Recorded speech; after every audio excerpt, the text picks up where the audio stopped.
رحلة الأسرار المدفونة. مهمة هاليفي الصهيونية المغلفة بالسامية.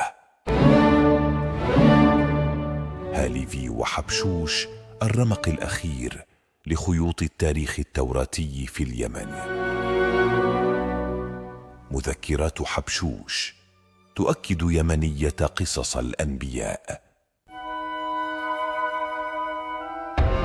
يقف جوزيف هاليفي صامتا أمام الإمبراطور الفرنسي نابليون الثالث بكل ثقة.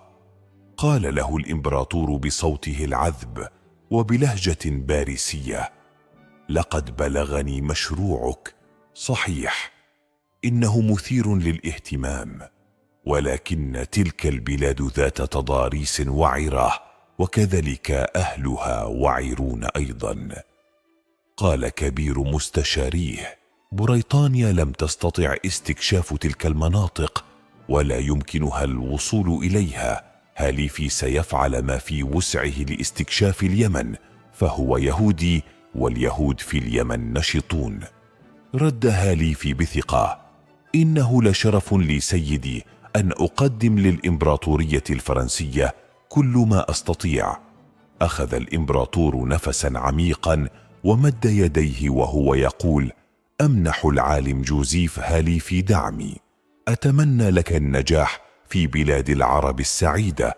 يتوجه هاليفي إلى اليمن، وعند وصوله لليمن تنكر تحت اسم يزيد لبيب عاطف، فقد كان واضحا في اهتمامه بالفكر السامي، ويؤكد أن اليمن فقط تستطيع أن تقدم صورة نقية عن الفكر السامي. وقد تمت رحلة هاليفي إلى اليمن أثناء الإعداد للمؤتمر الصهيوني العالمي بزعامة هرتزل، ذلك المؤتمر الذي انعقد في بازل عام 1891، وبالتالي فقد كانت مهمة هاليفي صهيونية بحتة. ومن المؤكد أن هناك تقريرين قد وضعهما هاليفي، الأول الذي نشر علنا، والثاني سري قدمه للحركة الصهيونية. ولأن هاليفي يهودي يتحدث العبرية وهي لهجة يمنية، فقد كتب هاليفي وحبشوش في مذكراتهم أن هاليفي كان يجيد اللهجات اليمنية الدارجة. وعندما نقرأ في رحلته داخل اليمن نجده يركز على المناطق والمعالم التي ذكرت في التوراة، والتي تحدث عنها المؤرخ فاضل الربيعي وقبله كثيرون، حيث بدأ هاليفي بزيارة وادي مور، والذي يقول عنه الربيعي إنه النهر المذكور في التوراة. وهذا الوادي في الحقيقة في التوراة اسمه وادي مور، وفي أنساب سفر التكوين أي شخص يعود لسفر التكوين سيجد اسم وادي مور. وادي مور ما يزال حتى اليوم باسمه هذا في اليمن، وهو قديما كان يسمى يردن، هايردن، أي المياه الواردة، لأنها ترد من أعالي الصعدة تشق وسط اليمن ثم تسير حتى تصب في البحر الأحمر. بعدها توجه هاليفي إلى عدن والتقى بيهود عدن، ثم توجه إلى تعز، وفيها زار أغلب المواقع الأثرية المذكورة في التوراة من قلاع وحصون ومواقع أثرية. هذا الشريط ابتداء من سواحل عدن حتى تعز، وهذه هي بلاد اليهودية القديمة، بلاد تعز القديمة. واليوم بالمناسبة لو أنك مشيت في تعز، في كل بيت ستجد إما على واجهته أو في السقوف تجد ما يسمى بنجمة داود، حتى على الأضرحة وعلى القبور النجمة السداسية ما يسمى بنجمة داود. التوراة تقول أن الملك عمرو الملك الإسرائيلي استولى أو اشترى جبال شامير. وكذلك زار ضريح الحاخام شالوم الشبزي، وهناك رأى بعض المسلمون يصلون ويتبركون بضريح الشبزي اليهودي، فتعجب هاليفي وقال: ما هذا الجنون؟ هل نحن أمام قبر الحاخام شالوم شبازي أما أخطأنا؟ فأجابه رفيقه: هكذا جرت العادة، فالشبزي ولي صالح والجميع يتبرك به. بعدها توجه هاليفي إلى صنعاء، وهناك التقى بالحاخام اليهودي اليمني حبشوش. فمن هو حبشوش؟ حايم بن سالم حبشوش، حاخام يهودي يمني، مؤرخ وجغرافي، اشتهر بعطر حبشوش، وهو المقصود في الأغنية اليمنية الشهيرة مطر مطر.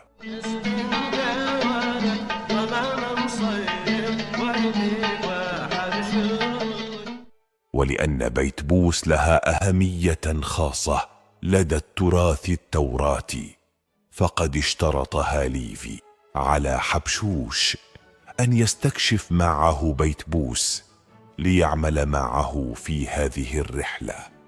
عادوا من بيت بوس حاملين المخطوطات التوراتية الجلدية العتيقة، ونسخوا النقوش الحجرية. وفي صباح اليوم التالي ذهبوا إلى سوق الملح وأسوار صنعاء وكنيسة القليس. يقول حبشوش في كتابه: وقد حصلنا في كنيسة بني قامس توراة مشه أي توراة موسى، و3 مخطوطات جلدية وهي الزبور والمزامير، وكلها تم إعطاؤها لهاليفي، لكن هاليفي لا يذكر في كتابه شيء عنها. وهناك في صنعاء قال هاليفي لحبشوش: ألا تستغرب من عدم وجود مكتبة في صنعاء وهي مدينة سام؟ لقد كان هنا دار مخطوطات هي الأضخم والأعرق في المنطقة، وقد أحرقها الأيوبيون. الملفت للنظر هو تركيز هاليفي في رحلته على منطقة الجوف، وهي المنطقة التي يتحدث عنها الربيعي كثيرا بأنها موطن القوميات التي تتحدث عنها التوراة كالأراميون والكنعانيون. سكان مملكة معين الجوف، مصر القديمة، مصر اليمنية التي كانت تسيطر على تجارة البخور، بل هي مملكة مصر في منطقة الجوف، إيراميين. والإيراميون كانوا من الأسر التي حكمت في الحقيقة منطقة الجوف. الكنعانيون هم جماعة لغوية تنتمي لقبائل عربية عاشت في منطقة الجوف اليمني. ويكتب هاليفي وحبشوش بإطراء عن النهر الذي كان جاريا هناك، وهذا دليل آخر لاكتمال أركان القصص التوراتية. يقول هاليفي في كتابه: وقبل الوصول إلى المكان المذكور حدثت مفاجأة سارة، ألا وهي اكتشاف ساقية مياه عذبة لا تنضب، وهذا أمر غريب وخارق في شبه الجزيرة العربية، وخصوصا أن الجفاف كان سائد كليا، فما عدت قادرا على مقاومة شهيتي للطعام أمام إغراء الأسماك الجميلة. ويكتب حبشوش في كتابه: مشت بنت من قدامي ومعها 10 من الحوت طول 1 ذراع، فتشوقت نفسي للحوت فسألتها، فقالت: لا تسألني والخارد قدامك، خذ لك منه حوت كما تشاء. ويقول حبشوش إن نهر الخارد يأتي من أرحب وينزل إلى الجوف ومنتهاه إلى معين. يقضي هاليفي الكثير من الوقت في الجوف، وينسخ النقوش الحجرية ويجمع المخطوطات التي يمكن حملها، حتى أن حبشوش يصف فرحة هاليفي بمخطوطات الجوف بتوصيف باللهجة العامية ليضعنا أمام الصورة، فيقول: لما وصلنا إلى بنات عاد وشاف الكتائب فرح فرح عظيم، وصفح واحجر وترقص وتفرقص وتبرقص وتفرصص وتبرصص حتى تعجبوا عليه، وكأنه وصل إلى الهدف الكبير. ثم يتوجه هاليفي إلى منطقة حريب، وهي المذكورة في التوراة كثيرا. ونحن حينما نقرأ التوراة نجد أن هذه العشيرة كانت ترعى في براري اليمن عند جبل حوريب ووادي حوريب، وكذلك إلى نجران لزيارة يهود نجران والمواقع الأثرية هناك.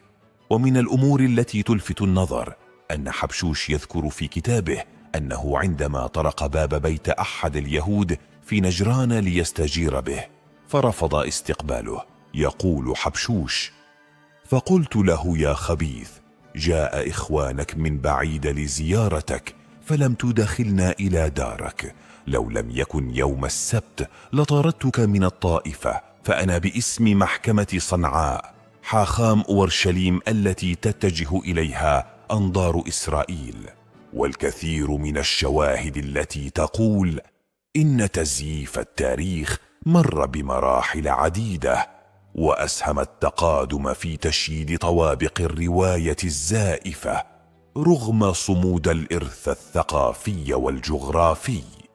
فرغم أن تقرير هاليفي المعلن لم يكن حياديا، ولكن ما بين السطور يكشف المستور، يكتب هاليفي: رحلتي قد أسهمت في جلب عناصر متينة لتساعد على إيضاح السؤال الكبير حول الساميين، فإن الوثائق الحميرية المكتشفة حديثا مدعوة لتوضح لنا الخصائص السامية الصحيحة، إذ لا يمكننا النفي بأن اليمن إنما هو البلد السامي الأصيل، وفضلا عن ذلك فإن الشعب السبئي كان منعزلا عن العالم الخارجي بسبب وجود حزام صحراوي عريض، ولم يتعرف عليه الأوروبيون إلا منذ الحملة التي قام بها القائد الروماني إليوس جالوس في العام 24 قبل الميلاد،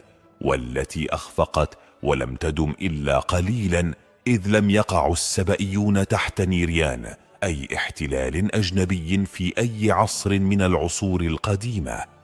ولهذا السبب بقي هنا الفكر السامي السليم دون اختلاط.